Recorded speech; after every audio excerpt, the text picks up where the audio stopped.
C'est une thématique qui fait toujours énormément réagir lorsqu'elle est évoquée. La possibilité pour le RCT de jouer ailleurs qu'au stade Mayol à l'avenir.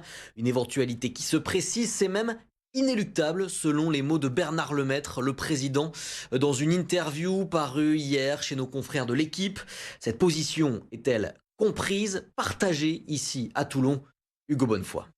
Mayol, à son âge, il est complètement inadapté à une exploitation moderne. Ce sont les mots de Bernard Lemaître dans le journal L'Équipe. Le président du RCT a remis une pièce dans le dossier du nouveau stade et plaide pour une enceinte allant jusqu'à 20 000 places. Pour Bernard Lemaître, Mayol priverait le club de renflouer les caisses, notamment certains événements qui pourraient rapporter 5 à 10 millions d'euros au club. Ce n'est pas la première fois que le patron du RCT plaide pour une nouvelle enceinte pour les Rouges et Noirs.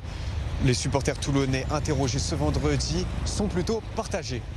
Je pense que malheureusement, ça va être un passage obligé, même si ça fait mal au cœur, parce que c'est un lieu emblématique de Toulon et c'est le cœur de la ville. Mais bon, force est de reconnaître qu'il devient de plus en plus vétuste. Nous, en tant que supporters du RCT, c'est inconcevable d'imaginer jouer le RCT ailleurs. Voilà, après, on a aussi conscience de l'argent que le président a investi. Est-ce que malgré tout, est-ce qu'un nouveau stade va être la solution à tous nos maux? Moi, j'ai quand même des doutes. Depuis, ça a changé. Mayol est différent. Le rugby est différent. Mayol, c'est vrai, il commence à être vétuste. Il y a des choses qu'il faut changer. Alors, un autre stade, pourquoi pas? Bernard Lemaître, qui a également évoqué lors de son interview le niveau de jeu du RCT, avait une certaine frustration. On est loin du niveau qu'il faut atteindre pour être champion.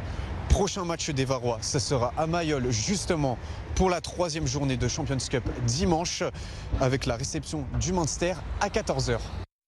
La question de ce nouveau stade a été évoquée également ce matin en conférence de presse avec le directeur du rugby du RCT, Pierre Mignoni, lui qui voue forcément un attachement très particulier à ce stade qu'il a fréquenté depuis son plus jeune âge, mais il ne peut pas non plus nier les exigences économiques du monde du rugby professionnel aujourd'hui. Écoutez.